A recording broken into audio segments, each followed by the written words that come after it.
He says that, I think it's a very strange thing to say. Well, he says it. It's insane.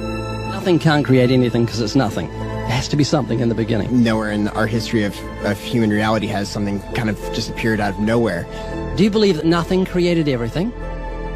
No, because nothing can perform actions. That makes no sense. It's a default position. If you're saying nothing created everything, then you're agreeing with Richard Dawkins. You're mischaracterizing Richard Dawkins, because Richard Dawkins, I'm sure he didn't say that. That seems ridiculous. Professor Richard Dawkins, arguably the world's most high-profile atheist, believes that in the beginning there was nothing, and that nothing created everything. As he attempts to justify this belief, admitting that it defies common sense, the learned professor calls nothing something. Watch the reaction of his audience. Of course it's counterintuitive that you can get something from nothing. Of course common sense doesn't allow you to get something from nothing. That's why it's interesting. It's got to be interesting in order to give rise to the universe at all. Something pretty mysterious had to give rise to the origin of the universe. Which is exactly what's meant by nothing, but whatever it is, it's very, very simple. And why is that funny? Well, I think it's a bit funny to be trying to define nothing.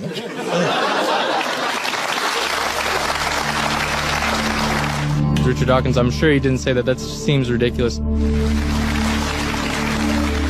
The audience reaction confused the normally eloquent professor because he's not used to being the object of laughter. What he didn't realize was he was talking to people who were endowed by their creator with the virtue of common sense. This was just another case where the emperor has no clothes. Someone should tell this man who has deceived millions, "You're talking foolishness." Is that what you believe? I mean, it can't be nothing. We all have to start from some point. But there has to be something that created everything. You just wasn't God. Is that what you're saying? Yeah. It's just evolution, how things became from one organism into many. But that doesn't solve your dilemma of the initial cause.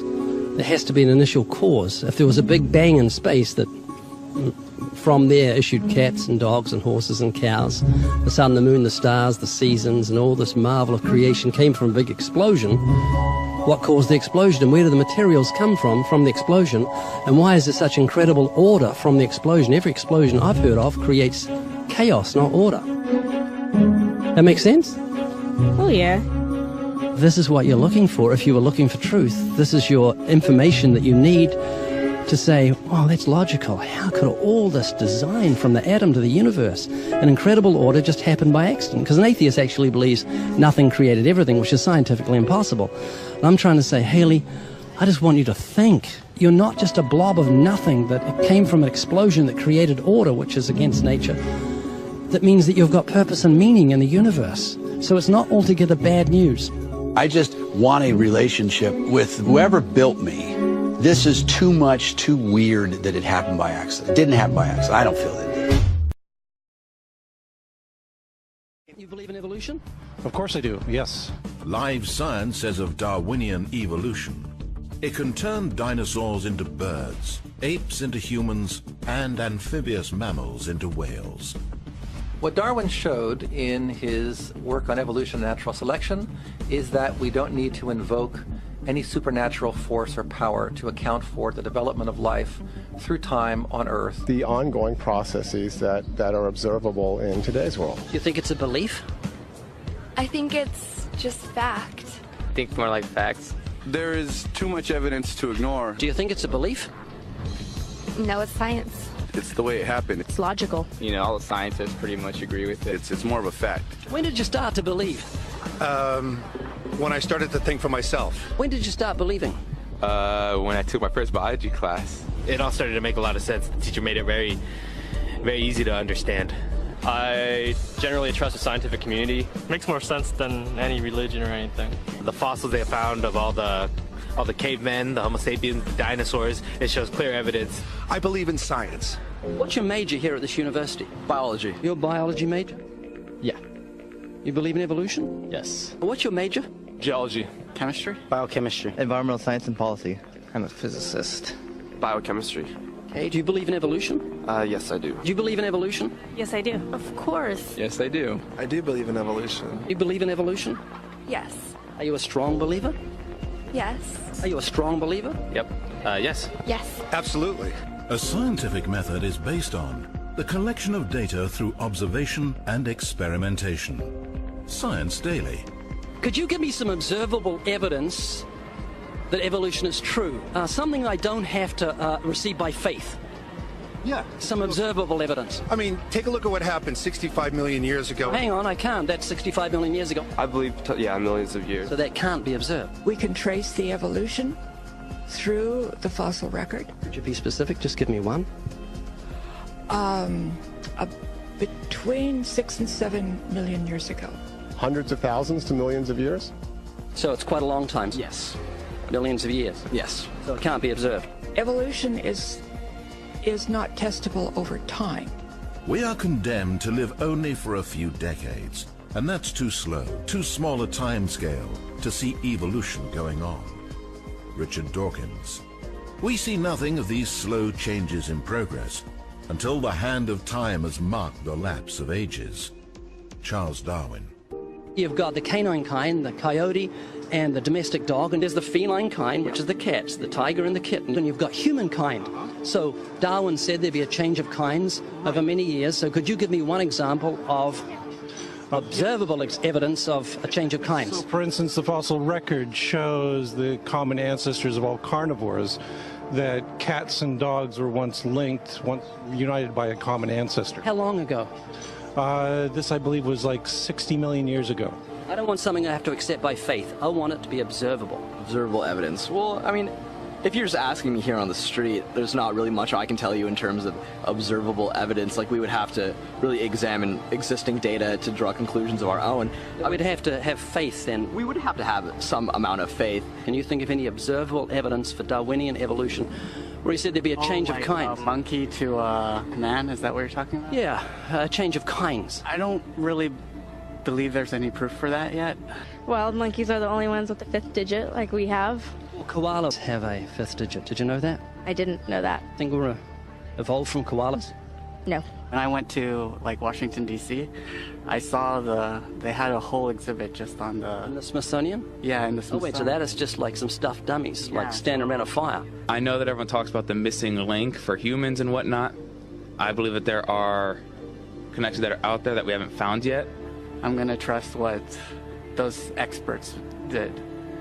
Those experts came up with. I have a strong trust in evolutionary ideas based on the evidence presented. Can you think of any observable evidence for Darwinian evolution, a change of kinds? I haven't seen it myself, but I believe what the textbooks tell me about it, so... You've got faith in the experts? I have faith in the experts, yeah. I guess similar to how religious people have faith that God actually exists, I have faith in the experts knowing what they're talking about. The scientific method must be observable and repeatable. So could you give me one piece of observable evidence for Darwinian evolution? Okay, I would point to, as one great example, is look at the genetics of the stickleback. What's that? So stickleback fish are a very interesting collection of species that were recently isolated after the end of the Ice Age. What did they become? They're various species of sticklebacks. They stayed as fish? Well, of course. Can you think of any observable evidence where there was a change of kinds? Fish. Human beings are still fish. Human beings are fish? Why, yes, of course they are. How long did that take? A couple billions of years, millions. A couple of millions? How is that observable? It's not. We came out of the ground as a mammal, and one mammal created... Come out of the ground? Didn't we come out of the sea? Huh? Well, initially in the beginning, we came out of the ground and the sea after the great destruction of the... So did we have lungs or gills when we came out of the sea? You want to know something? Those that were in the sea, I guess, had gills, and those that were on land had lungs. But if we came out of the sea, we had gills in the sea. You want to know something? Who knows that we came out of the sea or we evolved from mammals? So you don't know? Huh? Of course I don't know. I'm accepting that they did their science correctly. Could you give me an example of Darwinian evolution, not adaptation or speciation, but a change of kinds? These are changes of kinds. They're still fish.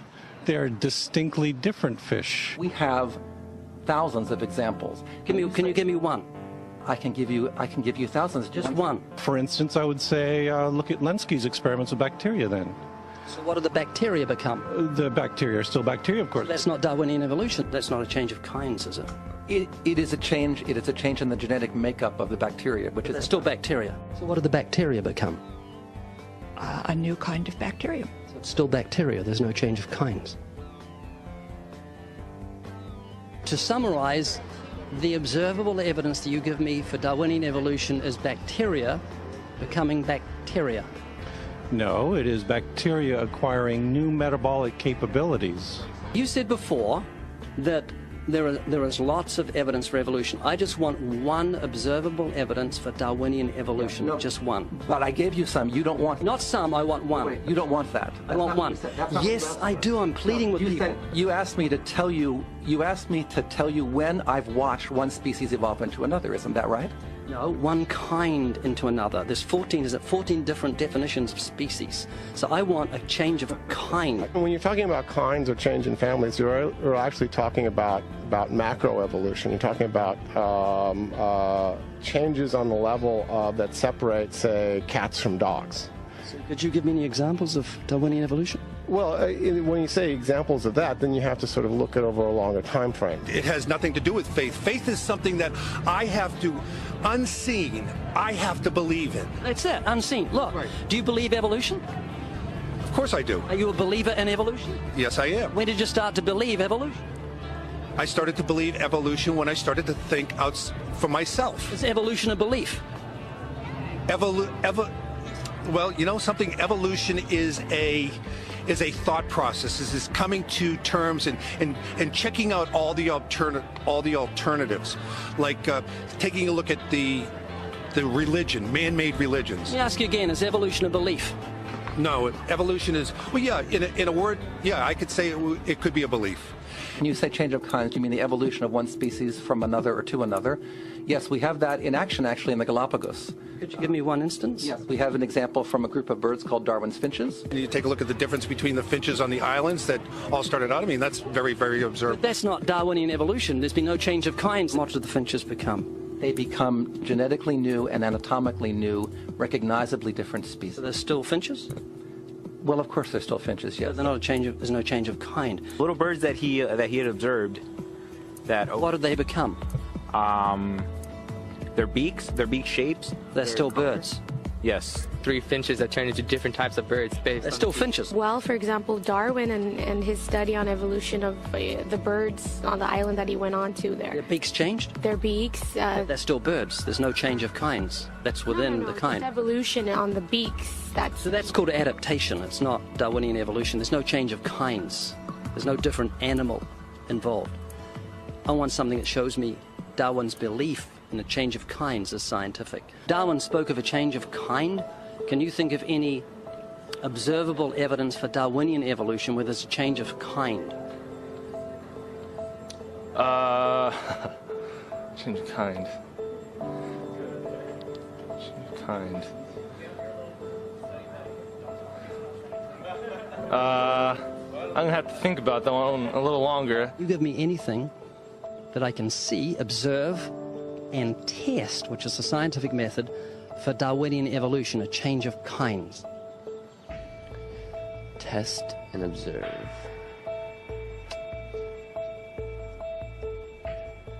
Could you give me observable evidence, which is a scientific method for Darwinian evolution, a change of kinds?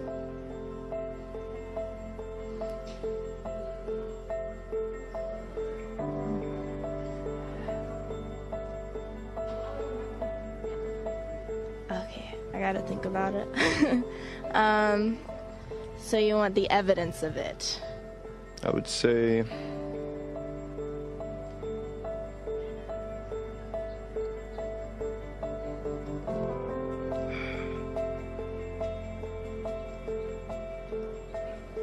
I cannot, I think.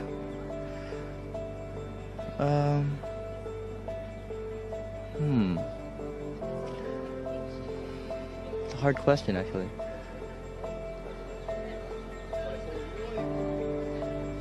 Mitochondrial DNA.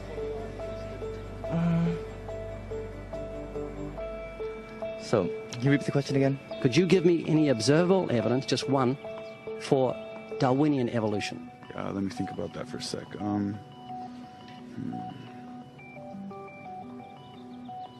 Observable evidence, something where we don't have to exercise faith. Something that can be observed, like the scientific process, observable. That's a good question. That one I'm not quite sure. So you can't think of any observable evidence for evolution? No. How do you know it's true?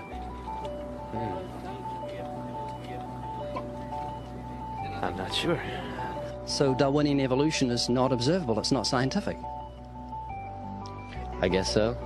So it's unscientific, you can't prove it. It's scientific, actually. You could prove it. It could be proven, just... Do it for me. That's hard. That's just too broad of a... It's unobservable, that's why you need millions of years. Yes, exactly. You're trusting the biology majors and the biology professors know what they're talking about, and they can't even give me evidence of a change of kinds. Well, then there isn't one. If they don't give it, then I wouldn't say there was. Yeah. I just go on what I've seen and what I've learned from class. So you believe? Yeah. You know what that's called? What? Blind faith. Blind faith. Faith is the great cop-out, the great excuse to evade the need to think and evaluate evidence. Richard Dawkins.